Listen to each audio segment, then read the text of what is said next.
Nous allons apprendre à fabriquer de l'or après, peut-être une autre fois, bien sûr, pour la suite de cette vidéo. Ils sont là, la presse en parle, c'est dans quelques instants. Et je vous ai mis de l'eau à la bouche, bien sûr, en vous annonçant, bien sûr, les principaux thèmes de cette émission. Avant tout, un tour de table. Bonjour Ibrahima. Bonjour Martin. Bon retour. Hein. Merci. Pour tes disparu.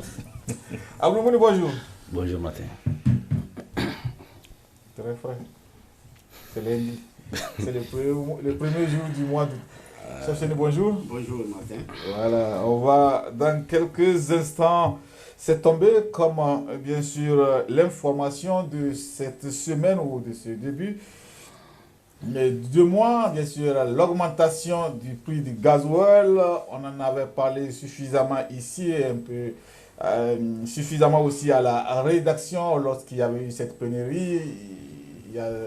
On était pratiquement unanime que ça risque de nous amener peut-être là où nous sommes aujourd'hui. Cette augmentation de 100 francs sur le gasoil, et quand on sait en quoi consiste ce produit pétrolier pour l'économie nationale, euh, je pense que c'est peut-être le gros débat, j'allais dire, qui va débuter à compter d'aujourd'hui. Certainement Martin, d'autant plus que ça fait quand même plus d'une décennie que le consommateur nigérien, certaines associations de la société civile, certaines associations de défense des droits des consommateurs exigeaient la diminution du prix actuel même de tous les produits pétroliers, dans le sens où le Niger, étant producteur du brut, il n'arrive pas à comprendre que le Niger puisse payer ça plus cher au moment où ces produits-là étaient importés. Donc, surtout du Venezuela et des autres pays. Donc, ce paradoxe étant, je pense que c'est un hypercute qu'aujourd'hui les consommateurs nigériens viennent de prendre en pleine figure, d'autant plus que au lieu d'une baisse de ces prix, c'est une augmentation de ce produit particulier qui est le gasoil, et il ne faut pas voir que c'est un fait isolé ou bien c'est anodin, que c'est uniquement le gasoil, pas l'essence. Le temps de voir l'arrêté justement qui a officialisé l'augmentation à partir de ce matin de ce prix du gasoil, nous ne pouvons que vraiment nous baser sur les informations que nous avons vues sur les réseaux sociaux par rapport au message, en tout cas au communiqué du ministre du Commerce qu'il a annoncé hier sur la télévision nationale, où on fait le lien entre cette augmentation, en tout cas ce que nous avons vu, et la situation en Ukraine. Décidément, je pense que l'Ukraine est devenue la boîte de Pandore, où aujourd'hui toute inflation est liée à l'Ukraine.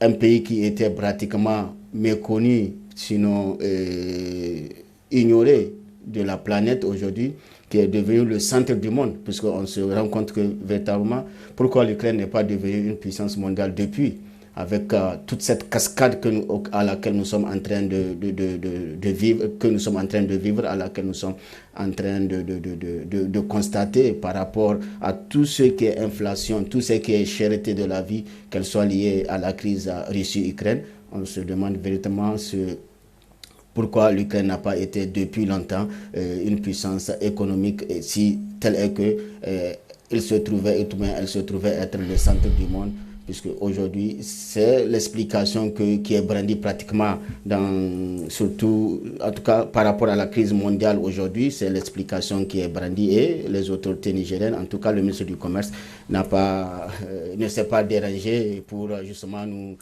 brandir cette explication que cela est lié à la crise en Ukraine. Aujourd'hui, c'est une surprise pas une surprise, mais c'est vrai, on l'avait pressenti, mais quand même que ça vienne comme ça, on ne s'attendait pas à cela. On s'attendait plus à faire en sorte que, même s'il y a cette augmentation qui est annoncée, quelles sont les mesures d'accompagnement qui sont prévues, puisque aujourd'hui, pourquoi je dis c'est pas anodin, il ne faut pas que les gens isolent le débat ou bien politisent face à de la politique politicienne à travers ce débat. C'est que nous savons que le gasoil, c'est vrai, même si ça peut peut-être ne pas être le produit pétrolier le plus consommé par la population nigérienne, mais c'est le produit de transport. de transport, justement, c'est le principal carburant de transport pour les marchandises, pour les produits, les biens et certains biens. Donc ça veut dire que, inévitablement, s'il n'y a pas de mesures d'accompagnement, les marchandises, les produits de première nécessité et tous les produits d'ailleurs, même ceux qui ne sont pas de première nécessité, risqueraient de flamber encore. Déjà que nous sommes déjà dans une vie chère galopante, toujours liée chaque fois à la crise de l'Ukraine. Si aujourd'hui le gasoil vient à coûter cher, puisque ça va être le cas à partir d'aujourd'hui, ça veut dire que inévitablement que beaucoup de produits également vont encore grimper. Donc il faudrait que si le ministère du Commerce a le courage d'augmenter cela, il faudrait qu'il ait aussi le courage de prendre des mesures d'accompagnement, en tout cas pour que les consommateurs nigériens ne puissent pas souffrir plus que ce qu'ils sont en train de vivre dans leur peau. Abdoumouni, le Niger producteur, on n'importe pas, en dehors du fait qu'il y a eu ce cafouillage-là qu'on a appelé pénurie, entre-temps, qu'on pensait être derrière nous. Aujourd'hui, on se retrouve dans cette augmentation. Ça veut dire que même l'essence est peut-être dans le même processus. On va se retrouver un beau matin aussi à se réveiller avec une augmentation à ce niveau. Bien évidemment, on peut bien s'attendre à cela. C'est peut-être un processus en crescendo. D'abord, on fait avaler la première pilule, si elle passe et qu'il n'y a pas de vomi, maintenant on passe à la seconde. C'est probablement cela. Et aujourd'hui, en agissant sur le gasoil, peut-être beaucoup se diront non, ça ne nous concerne pas de façon immédiate parce que c'est généralement les gros engins qui utilisent les gros véhicules et consorts. Mais malheureusement, c'est que ça aura le plus d'impact sur la vie des Nigériens, surtout le pouvoir d'achat. Et le panier de la ménagère va devenir encore plus maigre parce que cette annonce d'hier c'est comme un couteau planté sous le panier, quoi. Il y aura des fuites et le pouvoir d'achat va vraiment être rigué.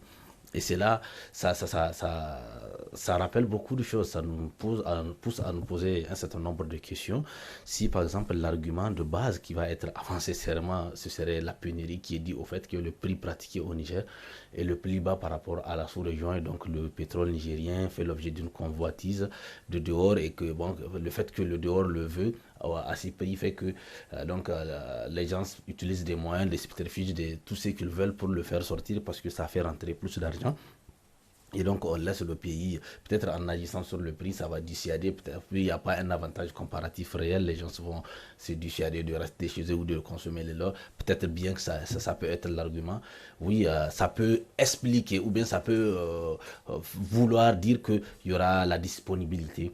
Et que peut-être même cette décision, elle a été discutée avec les syndicats des transporteurs, peut-être pas, je sais. Mais une chose de sûre, c'est que lui, le consommateur lambda, donc nous, vous et nous, qui n'avons pas été associés au processus, nous allons vivre ça de plein fouet parce que tout le monde va vouloir redresser son prix ou bien c'est les prix qu'il pratique pour ne pas tourner à perte ou pour garder sa marge bénéficiaire traditionnelle. Donc c'est nous qui allons ressentir cette augmentation, même si on pense que pour le moment, c'est pas l'essence qui a été augmenté, mais 138 francs c'est beaucoup.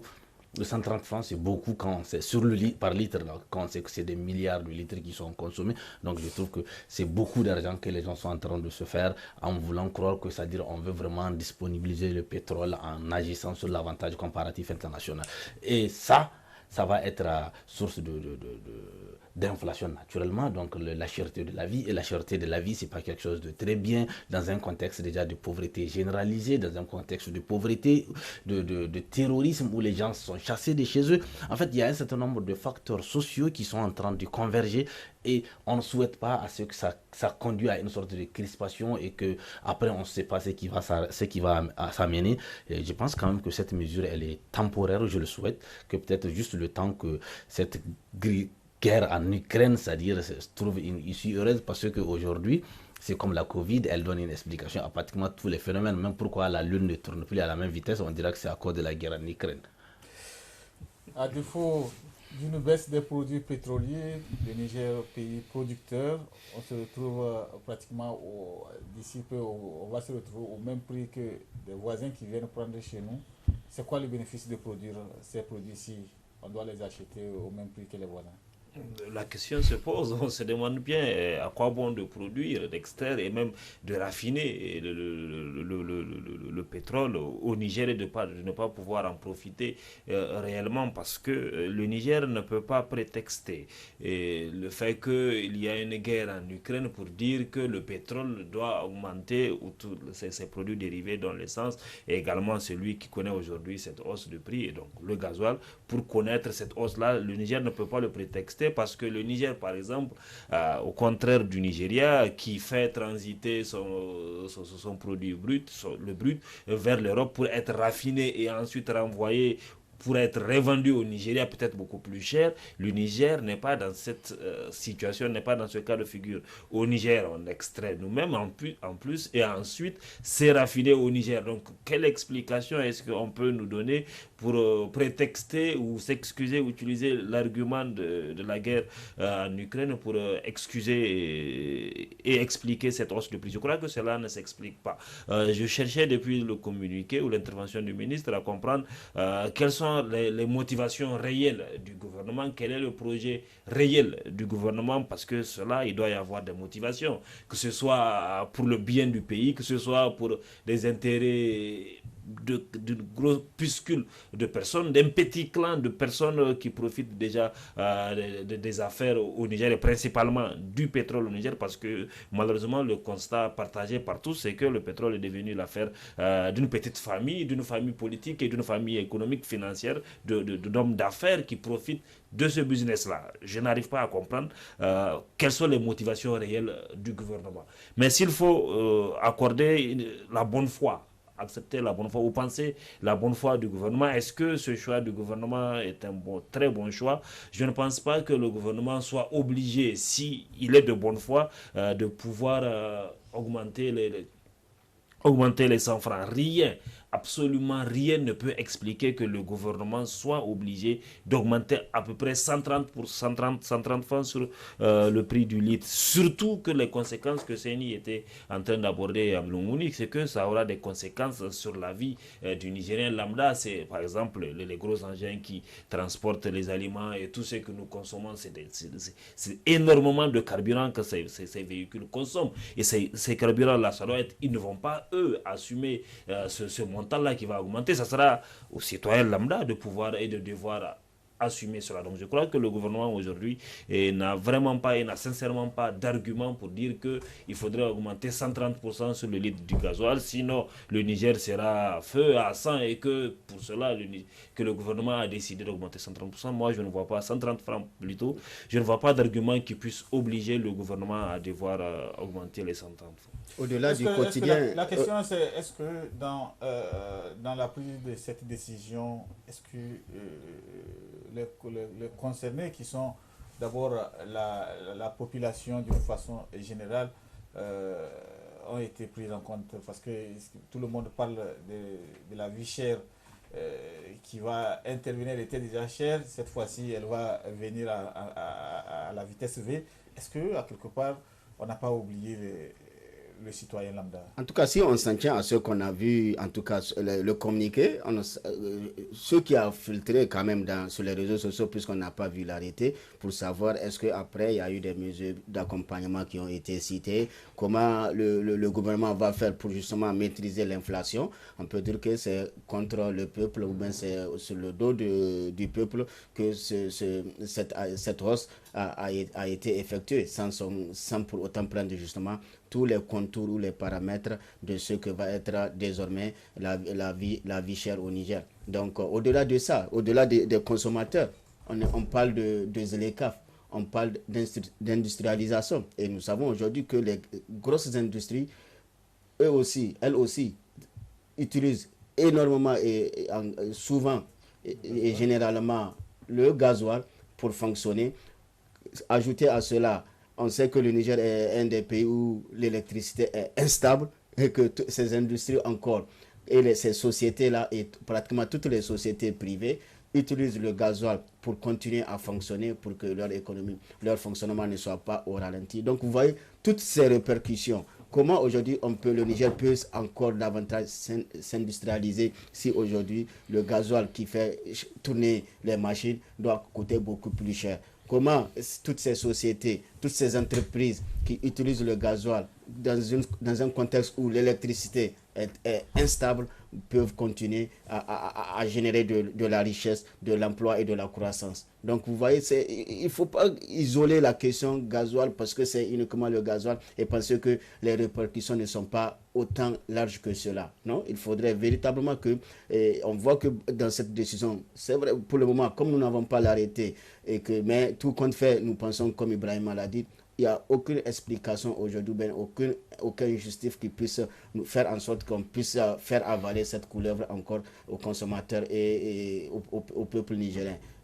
Maintenant, on attend voir ce que va être la réaction de tous ces acteurs concernés, à savoir déjà le gouvernement par rapport aux mesures d'accompagnement, si oui ou non il y aura des mesures d'accompagnement. Deuxièmement, mesures d'accompagnement on peut peut-être faire en sorte de maîtriser l'inflation. Par exemple, il y a 2 semaines de cela, j'ai entendu un reportage sur RFI par rapport justement à la cherté de la vie où, en Côte d'Ivoire, l'État a imposé aux pâtissiers et aux boulangers des baguettes de pain à un prix qui ne doit pas dépasser 200 francs déjà, et que pour ceux qui n'ont pas les moyens de produire des baguettes qui seront accessibles à toute la population, et les entreprises qui ne respectent pas cela sont sanctionnées. Il y a eu plus de 2000 déjà avertissements de sociétés qui ont été averties dans ce sens, et l'État a décidé que prochainement ça peut aller plus loin qu'un simple avertissement. C'est ça quand on a un dans un pays sérieux. Mais c'est ça, pour moi, ce genre ça permet justement de maîtriser l'inflation. Même si l'économie est libérale et libéralisée, mais quand même, l'État reste l'État. Donc, c'est un rouleau compresseur. Donc, mais on a vu des commerçants qui ont rencontré le président et le lendemain qui sont allés... c'est ça, je dis, si on est dans un état sérieux, un gros puisque d'opérateurs économiques ou bien de commerçants ne peut pas être plus puissant que l'État. L'État reste l'État, comme on le dit, c'est un rouleau compresseur. Donc, il faudrait véritablement que l'État prenne ses responsabilités par rapport à cette situation qui risque véritablement de créer des situations de vie chère encore plus ancré, encore plus marqué pour les consommateurs, pour les industries, pour l'économie nationale. Donc moi je pense que maintenant les autres acteurs qui sont justement ceux-là qui utilisent les sociétés, les associations de défense des droits des consommateurs, les syndicats des hydrocarbures et tout ça, la société qui déjà est au cœur d'un scandale, la SONIDEP également, je pense que tous ces acteurs vraiment doivent être impliqués pour qu'on puisse pas tomber qu'on ne puisse pas avoir les effets contraires de ce qui a motivé plus ou moins l'État à augmenter le prix du gasoil, qui n'est pas ouvertement dit, mais que déjà tout le monde est en train de lire entre les lignes. Et le troisième niveau aujourd'hui, même si on veut faire entrer de l'argent, on peut faire des plus-values, mais qu'on nous fasse l'audit de plus de 10 ans de l'essence nigérienne, du pétrole nigérien. Qu'est-ce qu'on a gagné? Qu'est-ce qu'on en a fait avec l'argent? Je ne pense pas si Radisson, excusez-moi de les citer, Noum, Bravia et l'aéroport qui a été rénové. Voilà, si c'est des fonds qui ont été ici, ou bien l'embellissement de la ville qu'on a vu dans le cadre du sommet de l'UA en 2017 ou bien 2019, j'ai oublié, 2017 je pense bien, ou bien 2019. Est-ce que c'est parti du pétrole nigérien? Qu'est-ce que concrètement l'argent qu'on a eu du pétrole nigérien, qu'est-ce qu'on a réalisé au Niger? On a vu, il y a eu de l'argent, ça c'est sûr qu'il y a eu de l'argent. On a vu toutes les industries malheureusement qui existent aujourd'hui sont des industries qui datent du boom de l'uranium. Maintenant, quelles sont les entreprises qui ont été créées en faveur du pétrole nigérien? Qu'est-ce qui a été concrètement créé? Si nous ne bénéficions pas de cela dans nos assiettes, au moins que le pays en bénéficie, qu'on laisse un héritage, qu'on va dire, voilà, ça on l'a fait grâce au pétrole nigérien. C'est de cela aussi qu'il s'agit. Une autre interrogation qu'on est à même de se faire, c'est ce bras de fer entre les autorités nigériennes et les Chinois dans l'affaire de la Soraz, quand il s'agit de cette pénurie où il y a eu cette bruit entre le ministère du pétrole et les Chinois à la Soraz. Est-ce qu'il y a quelque part, on peut se permettre de penser que les Chinois ont quand même atteint leur objectif puisque le prix augmente désormais. Oui, ben, écoutez, les Chinois, ce ne sont pas des Nigériens et le sort des Nigériens en général les préoccupe très peu. Ils sont là, c'est des capitalistes, c'est des gens qui sont là pour se faire de l'argent. Et si ça ne tient qu'à eux, on peut porter le litre à 5 000 pourvu que leur marge sera importante. Donc, les Chinois, c'est des capitalistes et ils sont là pour gagner. Maintenant, le Niger, qui est censé être le pays qui protège sa population. Par contre, ces capitalistes qui, eux, n'ont ni foi ni loi, ils s'en foutent, c'est juste l'intérêt qui les préoccupe. Le Niger doit être capable d'imposer un comportement et d'insuffler une dynamique, par exemple, aux revendications de ces Chinois, même si par ailleurs ils sont puissants, ils ont beaucoup de l'argent. Parce qu'au-delà de la Soraz, qui est juste une entreprise, dont le poids économique au Niger n'est pas très très important comme on peut le penser, aujourd'hui, cette décision qui vient d'être prise, elle aura des répercussions très importantes sur la viabilité du tissu économique national. Parce que, comme M. Seyni l'a dit, le Niger est d'abord l'un des grands facteurs qui fait que l'industrie nigérienne ne tourne pas comme il le faut, c'est la cherté de l'énergie. C'est ce qui fait qu'aujourd'hui, une canette de jus produite à Lagos, transportée sur plus de 1000 km jusqu'à Niamey, revient moins cher à Niamey et de meilleure qualité. Parce que tout simplement, les facteurs de production sont tels qu'au Niger, une fois qu'on les combine, le produit qui sort, il arrive très cher sur le marché parce que tout simplement, les facteurs qui ont été mis en œuvre pour le créer sont tous très chers. Et ça, c'est juste l'énergie qui est le plus important parce que l'énergie pèse jusqu'à 30 à 40% du coût total de production des produits, n'importe lesquels, si on fait de la comptabilité analytique. Et cela, ça devrait interpeller parce que pendant qu'on veut se faire de l'argent juste en face, mais on est en train de touffer le tissu économique national. Et quand on doit suivre les recommandations de M. Seyni qui consistent à imposer un comportement aux entreprises, mais c'est que parfois il faut comprendre que même si on veut imposer un comportement aux entrepreneurs, lorsqu'il n'y a pas de marge de manœuvre, lorsque le seuil de rentabilité ne peut plus être atteint, ou bien lorsque c'est-à-dire on tourne juste au niveau de seuil de rentabilité et qu'il n'y a pas de marge bénéficiaire, beaucoup d'entreprises vont naturellement fermer parce qu'ils sont là pour gagner. Et c'est ça le problème. Donc en prenant des mesures de ce genre, je pense qu'il faut toujours garder à l'esprit qu'il y a des petites entreprises, surtout le secteur informel, qui va fermer. Alors que 7% des Nigériens sont occupés par ce secteur informel, qu'il soit agricole, de services ou de prestations. Et tout ça là, c'est pour dire que nous sommes une économie et c'est un système qui est imbriqué l'un de l'autre où tout marche par rapport à l'autre. Et que cette action sur le gasoil, si elle avait été vers le bas, ça allait avoir des effets et ça allait permettre aux Nigériens de moins ressentir les effets de cette crise d'Ukraine. Mais ça a fait que donner un coup de bâton sur la tête. Est-ce qu'on ne risque pas de se retrouver dans une situation où le gasoil, puisque c'est de ça qu'il s'agit, de contrebande, va plutôt prendre du pouvoir, puisque venant du Nigeria, ça risque de coûter moins cher qu'à la pompe? Ça dépendra parce que si on prend l'argument principal et l'argument premier donné par le gouvernement pour expliquer la pénurie que nous avions eue à l'époque, c'était justement parce que le Niger avait un avantage comparatif par rapport au prix qui s'appliquait au niveau des pays voisins et que c'est pour cela qu'il y a des revendeurs nigériens qui exportaient frauduleusement le gasoil du Niger vers ces autres pays-là. Et c'est justement ce qui avait qui a pu provoquer cette pénurie à l'époque. Et aujourd'hui, le gouvernement, avec les mesures qu'il avait dit avoir pris à l'époque, aujourd'hui, ce même argument-là soit utilisé, puisque le gouvernement ne pourra pas utiliser la guerre en Ukraine pour dire que c'est pour cela qu'il y a eu pénurie et qu'il y a eu aujourd'hui, qu'il y a nécessité d'augmenter le prix, puisque le Niger est producteur, le Niger raffine également ce même produit-là. Donc, en principe, les conséquences de la guerre ne peuvent pas expliquer cela. Mais l'avantage du prix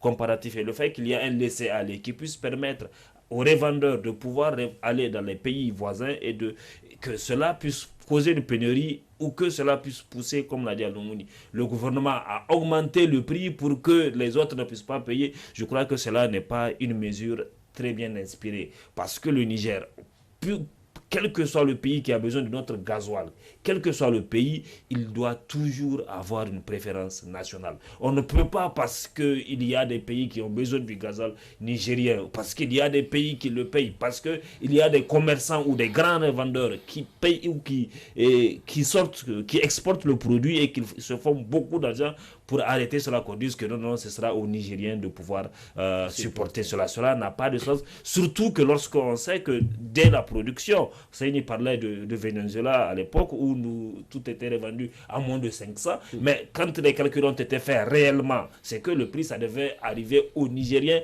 lambda à moins de 250, à moins de 300. Mais aujourd'hui, qu'on parte jusqu'à 600, mais on se demande, mais à quoi sert l'argent? 638, mais l'argent là, il va où? Quelle est l'utilité de cet argent-là? Parce que le plus important, moi, la question que je me suis toujours posée par rapport à ce pétrole-là, ce n'était pas seulement le prix du pétrole, mais c'est également, mais où va l'argent? À qui est-ce que cet argent-là profite? Malheureusement, je constate que ce n'est pas au Niger, aux Nigériens que cela est en train de profiter. On sait qu'il y a beaucoup de personnes qui se font beaucoup d'argent, ce qui se raconte dans les salons feutrés de Niamey et par les voies autorisées. On sait qu'il y a même des maisons dans lesquelles c'est l'argent que vous sentez quand vous rentrez, tellement les gens se sont enrichis sur le dos des Nigériens. Donc je crois que le gouvernement, moi je ne vois vraiment aucun argument que le gouvernement puisse avoir pour expliquer cette hausse. Sinon, le gouvernement doit plutôt travailler à réduire ce prix-là pour que les industries, les individus, tout le monde puisse en profiter finalement au Niger. Surtout là où le bas blesse, qu'on puisse prendre en otage plus de 22 millions d'individus, de Nigériens, au profit d'un corpuscule de gens, de ces revendeurs-là. On les connaît, l'État, j'ai dit c'est l'État. Il connaît ceux qui frauduleusement revendaient le gasoil là. C'est peut-être la preuve aussi que l'État n'a pas la même mise sur cette situation. Donc c'est pas à nous, si l'État n'a pas la même mise sur le pétrole nigérien, c'est pas aux Nigériens encore de payer cette incohérence ou bien cette irresponsabilité de l'État. C'est à l'État d'être ferme, d'être rigoureux et de taper le poing sur la table. On connaît les individus, ceux-là qui sont dans ce genre de trafic. On les identifie, on les met hors jeu. Mais c'est pas aujourd'hui, c'est pas le citoyen lambda qui va encore payer les frais des opportunités qu'on donne à d'autres pour devenir encore plus riches, pour continuer à rouler dans des grosses cylindrées, à sentir l'argent même en fin de compte, on se rend compte que malheureusement au Niger, il n'y a que l'oxygène que les gens ont gratuitement. Et si l'oxygène dépendait de l'État, je suis sûr que ça aussi, du jour au lendemain, on va vous dire qu'on va taxer ça et vous allez voir pratiquement les 2 millions vont se réduire à une peau de chagrin. Voilà, on va très rapidement se prononcer par rapport à l'anniversaire de la conférence nationale qui est passée pratiquement inaperçue.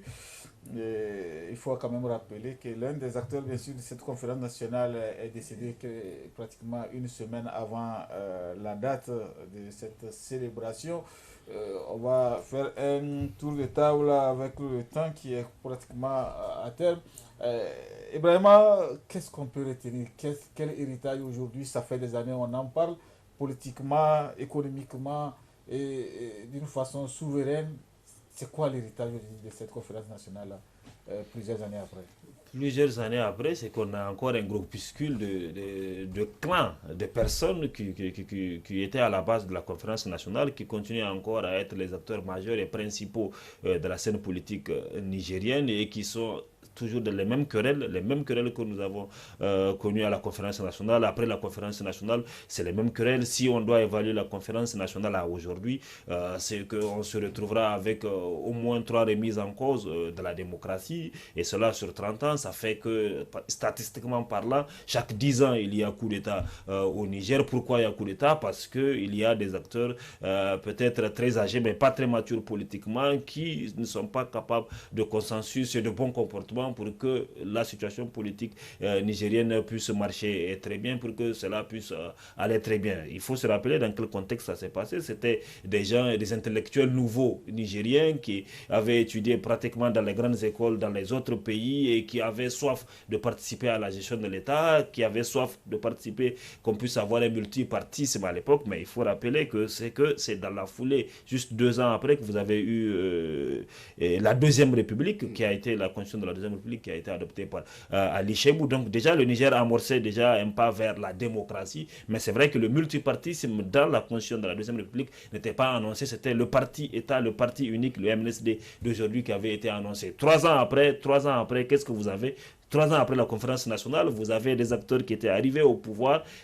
Une année après, une année de gestion, eux qui avaient décidé de mettre à bas et à terre l'ancien système qui est le MNSD, ces gens-là s'étaient retrouvés encore déjà à se quereller. C'était la CDS de Mahmoud Souman et également le PNDS Taraya de Youssouf Mahmoud. Donc on a vu que c'est des acteurs qui n'ont pas l'AFD. Oui, on a vu des acteurs qui n'ont pas su tenir déjà pendant plus d'une année, et 7 ans après vous avez le MNSD qui était revenu au pouvoir. Donc cela peut-être sur ce point on peut dire que la conférence était une très bonne chose, puisque ça a amené une certaine démocratie. Mais on voit que toujours ces mêmes acteurs sont toujours dans les mêmes querelles, toujours sur les mêmes problèmes, que le pays peine toujours à décoller et à pouvoir amorcer son envol sur le plan économique principalement, parce que la démocratie, elle n'a de sens que parce qu'elle pourra provoquer un saut qualitatif dans la vie des citoyens. Abdoumouni, plusieurs années après, cette classe politique, comme Ibrahima le soulignait, n'a pas véritablement changé. On retrouve pratiquement les acteurs principaux de cette conférence nationale qui sont encore à la tête des partis politiques qui nous dirigent et qui n'ont pas laissé de perméabilité pour le renouvellement de la classe politique. Oui, en fait, c'est un jeu de dupes qui s'est passé, moi je trouve. C'est vrai, la conférence, elle a permis la démocratisation du Niger, et aujourd'hui, en 2022, on a un régime socialiste qui est expert en mesures antisociales. C'est un succès, je crois que c'est un exploit qu'il faut mettre dans la balance.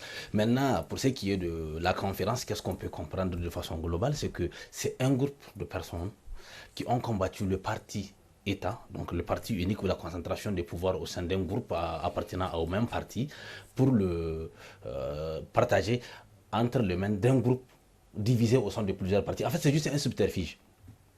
C'est un jeu de chaises qui s'est fait. En fait, c'est des gens qui, en apparence, ne sont pas les mêmes. Ils sont dans des groupes différents, mais qu'au fond, ils sont ensemble. Parce qu'aujourd'hui, c'est des gens, on a l'impression qu'ils sont en train de se passer la main. Tous les grands acteurs de la conférence, aujourd'hui, d'une manière ou d'une autre, participent à la gestion de l'État. Et ils sont en train de le faire de façon exclusive, carrément, parce que, en fait, c'est une sorte de bulle qu'ils ont créée autour d'eux, et que tous ceux qui n'ont pas participé, leur entrée dans la scène, elle est timide. En fait, et parfois, il faut que vous passiez par des sortes de parrainage politique, parfois qui consiste à vous rabaisser pour qu'on vous accepte dans la bulle. Parce que tout simplement, cette conférence, c'est vrai, elle a permis le multipartisme, donc la multiplication des querelles, la diversification maintenant des combats, et surtout, une lutte qui a toujours caractérisé la démocratie nigérienne, c'est que les leaders ont comme objectif principal d'éliminer l'autre leader pour l'empêcher de s'affirmer. C'est ce qui fait que l'énergie est plus tournée vers ces combats internes plutôt que vers la construction du pays. Et le retard de la démocratie au Niger, c'est mitigé, même si on peut parler de ce qu'on veut aujourd'hui. Très rapidement, est-ce qu'on peut parler de perspective? Dans ce contexte où la classe politique de 1991 est encore en place, c'est difficile de parler de perspective, mais l'espoir fait vivre. Il faudrait véritablement que la jeune classe politique, que les jeunes aujourd'hui qui s'intéressent à la politique puissent prendre véritablement leur envol et se dire que c'est venu le temps de revoir la donne politique. Et je vais rappeler un peu l'interview que Kassoum Issa, qui était acteur de cette conférence, qui était l'un des premiers, en tout cas l'ancien SG du SNEN, disait, quand on l'a interviewé samedi, où il disait il a une certaine crainte par rapport à ce que aujourd'hui la jeunesse est en train de faire l'apologie des régimes d'exception. Et aujourd'hui, si on est arrivé à cela, ça veut dire que la démocratie a été un échec palpable. Donc, et si aujourd'hui cette jeunesse est en train de faire l'apologie des régimes d'exception, qu'elle n'a pas connu, justement, puisque elle en fait l'apologie, ça veut dire tout simplement qu'elle regrette ce qu'on lui a servi comme démocratie. Où les principaux acteurs ont échoué dans leur mission. Oui, où les principaux acteurs ont échoué dans leur mission, où ça a été un échec palpable et que les jeunes n'ont pas d'alternative et ne voient pas d'alternative que les régimes d'exception. Alors que non, la démocratie est justement venue pour balayer ces régimes d'exception, pour faire en sorte que l'espoir soit permis à tout Nigérien, à tout jeune de prospérer et d'avoir une vie décente et de participer à la vie de la nation. Et aujourd'hui, si les jeunes sont en train de regretter les régimes d'exception sans pour autant les vivre réellement, ça donne une grosse interrogation, ça pose une grosse interrogation sur l'avenir de la démocratie, pas seulement de la jeunesse, mais l'avenir de la démocratie. Et je pense qu'aujourd'hui, cette façon de voir la démocratie par les jeunes doit interroger toute la classe politique et que véritablement c'est la vieille classe, la vieille école doit passer la main et comprendre que son temps est dépassé et qu'il faudrait laisser aujourd'hui ces jeunes qui ont de l'ambition. Au-delà, oui, mais Ibrahim, l'autre l'a dit, les jeunes ne peuvent pas se frayer un chemin avec des vieux caïmans qui ont pratiquement toutes les manœuvres et les manipulations. Qui ont miné le terrain. Mais il faudrait que justement qu'ils soient des mentors plus que des caïmans. Aujourd'hui, ils sont plus caïmans que mentors pour la jeune classe politique. Et malheureusement, on voit les jeunes qui ont commencé à émerger aussi, ont bu de leur eau. Et aujourd'hui, on ressemble plus à cette vieille classe qu'à l'espoir qu'ils avaient suscité au moment où ils se sont lancés dans la carrière politique, où pratiquement beaucoup le peuple croyait à la vision qu'ils portaient. Aujourd'hui, malheureusement, beaucoup ou bien certains de ces jeunes, je ne dirais pas se sont compromis, mais vraiment ont dévié et ont raté le coche pour véritablement incarner l'alternance et incarner la nouvelle génération de la politique, une nouvelle façon de faire la démocratie. Donc je pense qu'aujourd'hui, c'est des deux côtés. La classe politique ancienne doit passer la main et accepter qu'elle est dépassée par les événements et qu'elle a plus ou moins échoué pendant 30 ans. Elle n'a pas pu faire en sorte que la démocratie soit stable, que la gouvernance soit vertueuse et laisser la chance aux jeunes qui sont en train de vouloir intégrer cet univers de politique, de donner, en tout cas, de faire preuve de ce qu'eux ils vont amener de nouveau et de l'espoir qu'ils sont en train de susciter au sein de la population nigérienne. Voilà qui est dit, nous allons nous arrêter là. Le temps, bien sûr, de remercier d'abord nos téléspectateurs d'ici et d'ailleurs, puisque nous sommes suivis à travers le monde entier. Bien sûr, si vous nous avez reçus ce matin en intégralité, c'était l'émission Canal Matin numéro 1, bien sûr, du mois d'août. Pour ceux qui n'ont pas pu aller jusqu'au bout de cette émission, pour raison de travail, vous pourrez bien sûr reprendre cette émission à 14h, voilà exactement, sur votre chaîne préférée ou sur les réseaux sociaux. Grâce bien sûr au travail de Moïse, merci à Noma Garba, à Malik, merci à Ayao Pekou, merci Ibrahima, merci Sénamadou, merci Abdoumouni. On se retrouve le mercredi, plaise à Dieu, avec certainement d'autres sujets aussi sous la main. Et d'ici là, portez-vous bien, prenez soin de vous, chaque jour est une vie.